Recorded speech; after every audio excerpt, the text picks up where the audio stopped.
دوسرے خلیفہ تھے حضرت عمر. ان کے زمانے میں آپ کو پتا ہے بہت فتوحات ہو رہی تھیں، اور جو اس زمانے کی دو جو سپر پاورز تھیں، جس کے اندر ساسانی بھی تھے اور بازنطینی بھی تھے، تو جو سب سے بڑا جو جرنیل تھا جس کو کہ رسول پاک صلی اللہ علیہ وآلہ وسلم نے خطاب دیا تھا، سیف اللہ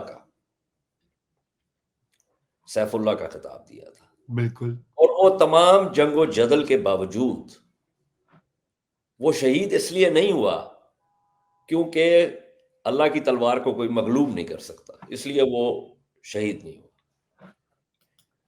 دوسرے خلیفہ نے خالد بن ولید کو کمانڈ سے ہٹا دیا، رائٹ. اور جس وقت ہٹایا تو اس وقت ہر جنگ جو ہے نا خالد بن ولید نے جیتی بھی تھی. کریکٹ. میں اس کے اندر نہیں جانا چاہتا کہ اس کی کیا وجوہات تھی. اس کے اندر ایک وجہ یہ تھی کہ بت پرستی نہ ہونا شروع ہو جائے، کہیں یہ نہ کسی کے ذہن میں آ جائے کہ یہ فتوحات جو ہیں یہ اللہ تعالیٰ کی طرف سے نہیں ہے، یہ خالد بن ولید کی وجہ سے ہے. اس کے علاوہ بھی وجوہات تھی، لیکن جو سب سے اہم جو چیز تھی وہ ہم سول ملٹری ریلیشنز کے حوالے سے ہم جاتے ہیں، سیموئل ہنٹنگٹن کو پڑھتے ہیں، مورس جانوٹس کو پڑھتے ہیں، سیموئل فائنر کو پڑھتے ہیں، اس کے علاوہ سیکنڈ جنریشن تھیورسٹ ہیں، نمبر آف دیم. ٹھیک، اچھا. لیکن مزے کی بات یہ ہے کہ یہ سول ملٹری جو ہے اس کا جو توازن ہے یہ تو ہماری اپنی تاریخ میں ہے. اور وہ تاریخ کیا ہے کہ جو سویلین اتھارٹی ہے، جو خلیفہ ہے، اس کا حکم ہے اور ملٹری کمانڈر اس کا حکم بجا لاتا ہے. اور وہ کمانڈ جو ہے وہ خالد بن ولید سے لے کے ابو عبیدہ بن جراح کو دے دی جاتی ہے، اور خالد بن ولید جو ہے وہ ابو عبیدہ کے ملٹری ایڈوائزر کے طور پہ انڈر کمانڈ آف ابو عبیدہ جو ہے وہ لڑتا ہے. ٹھیک ہے، اچھا، یہ بات ہو گئی. دوسری بات،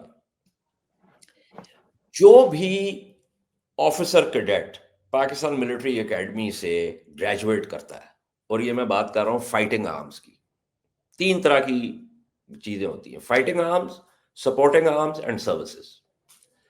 جو فائٹنگ آرمز کے جتنے بھی جو آفیسر کیڈٹس جو فائٹنگ آرمز میں جاتے ہیں، ان سب کی خواہش ہوتی ہے کہ وہ کسی دن آرمی چیف بنے، جو کہ ایک بالکل جائز خواہش ہے. لیکن ایک بندہ بنتا ہے، اور وہ بھی بہت دفعہ جو ہم نے دیکھا ہے کہ وہ کیپبلٹیز کی بنیاد پہ نہیں لیکن بلکہ سیاست کی بنیاد پر بنتا ہے. لیکن اس سے قطع نظر اگر آپ کسی بھی شخص کو ایک ایسا مینڈیٹ دے دیں، آئینی مینڈیٹ دے دیں کہ وہ اس پوزیشن کو بلاک کر دے، ہاں 3 سال کے لیے کر دے، 5 کے لیے کر دے، 10 کے لیے کر دے، تو اس میں کیا ہوگا؟ وہ اگر مورال کے اوپر اس کا اثر نہ بھی ہو تو اس کا پروفیشنل موٹیویشن کے اوپر ایک اثر ہوگا. You have been in the civil bureaucracy جی. And this. ٹھیک ہے، اچھا. اور اس کے اندر پھر کیا ہوگا؟ جو آپ کا ایک سیکوفینسی کا ایک کلچر جو ہے وہ ڈیولپ ہو جائے گا، اور جو اپ رائٹ آفیسرز ہیں وہ یا تو کیشیئر ہو جائیں گے یا وہ چھوڑ جائیں گے. یہ ہو گیا دوسرا نقطہ. کریکٹ. تیسری بات یہ ہے کہ جو سوالات اٹھ رہے ہیں کہ جی یہ جو ہے سی او ایس کا کہاں سے ٹینیور شروع ہوگا، سی ڈی ایف کا کہاں سے شروع ہوگا، یہ اکٹھے ہوں گے، یہ 2030 تک جائے گا، یہ 2035 تک جائے گا. اس کی کیا وجہ ہے؟ اس کی وجہ یہ ہے کہ جب آپ ایک نظام کو تباہ کرنے پر تل جاتے ہیں اور اس کے اندر آپ عجیب و غریب قسم کی گھمیریاں ڈالتے ہیں تو پھر اس طرح کے سوالات اٹھتے ہیں. کلیمانسو نے کہا تھا graveyards are full of indispensable people. جی جی، بڑی مشہور فکرہ ہے. بالکل. کوئی بھی شخص ایسا نہیں ہے. مطلب آج میری زندگی کس کے ہاتھ میں؟ اللہ تعالیٰ کے ہاتھ میں. اگر اس وقت میں آپ سے بات کرتے ہوئے اگر اللہ میری زندگی چھین لے تو کیا ہوگا؟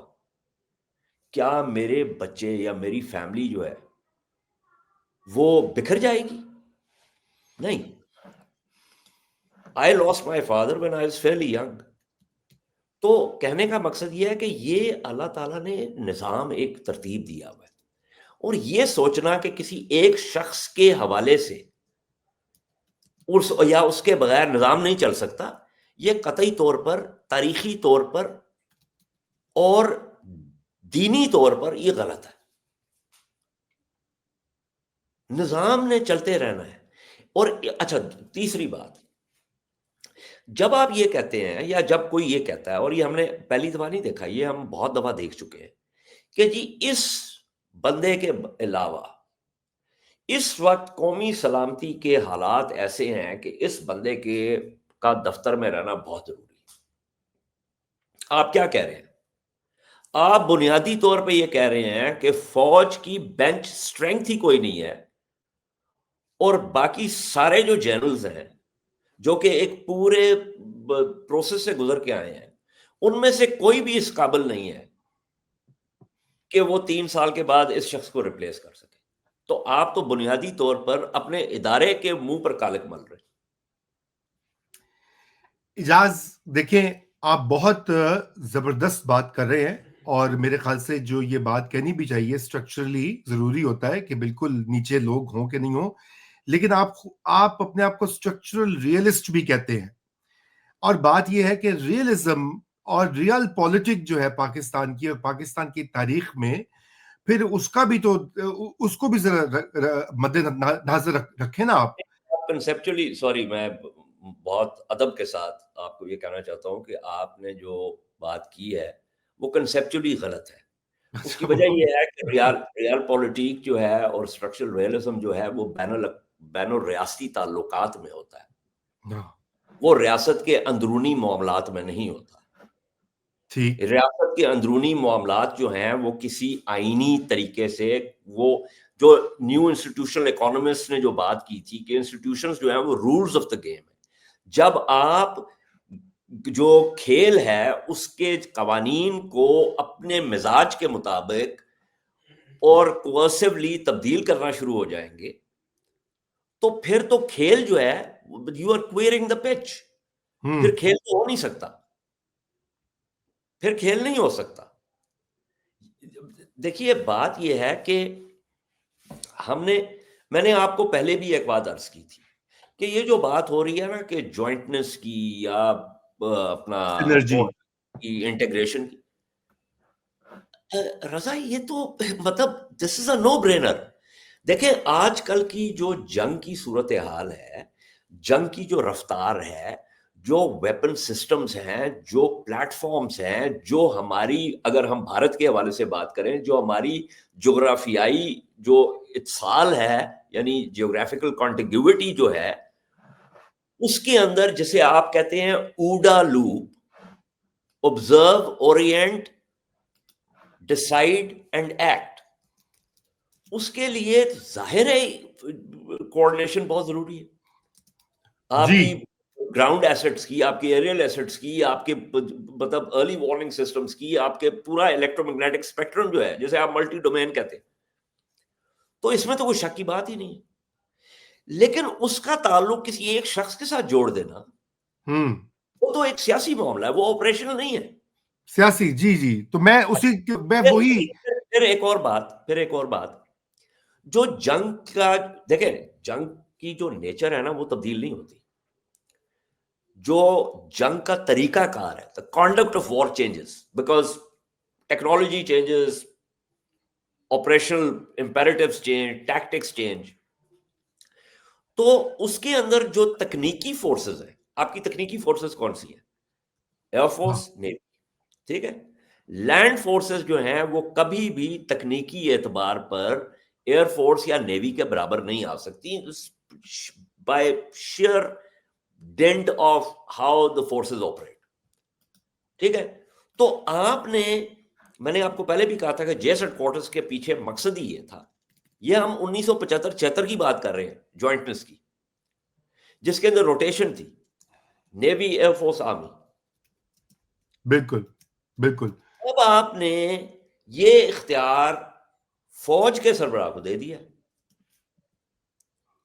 اور نیوی اور ایئر فورس کو دودھ میں سے مکھی کی طرح نکال دیا. اور اب اس کے اندر جو یہ آپ سونپ دے رہے ہیں ایک کہ جی وہ آپ نے ایئر فورس کے چیف کو بھی پتہ نہیں 2 سال ایکسٹینشن دے دی ہے اور نیوی والے کو بھی 2 سال دے دی ہے, مجھے یہ اب ایسا بھمبل بھوسا بن چکا ہے کہ وہ میری عقل سے باہر ہے. مطلب نہیں, میں تو آپ کو یہ بتا رہا ہوں کہ جو کچھ اس دفعہ ہوا ہے, وہ جو مرحوم شریف الدین پیرزادہ صاحب تھے جو آئین کے ساتھ کھلواڑ کرنے میں پار ایکسلانس تھے, وہ بھی اس وقت مطلب وہ کیا اسے کہتے ہیں انوی, رش کی نگاہوں سے دیکھ رہے ہوں گے کہ یار میں تو یہ ساری زندگی کام کرتا رہا, مجھے یہ نہیں سمجھ آئی کہ اس طریقے سے بھی ہو سکتا ہے جس طریقے سے یہ کیا گیا.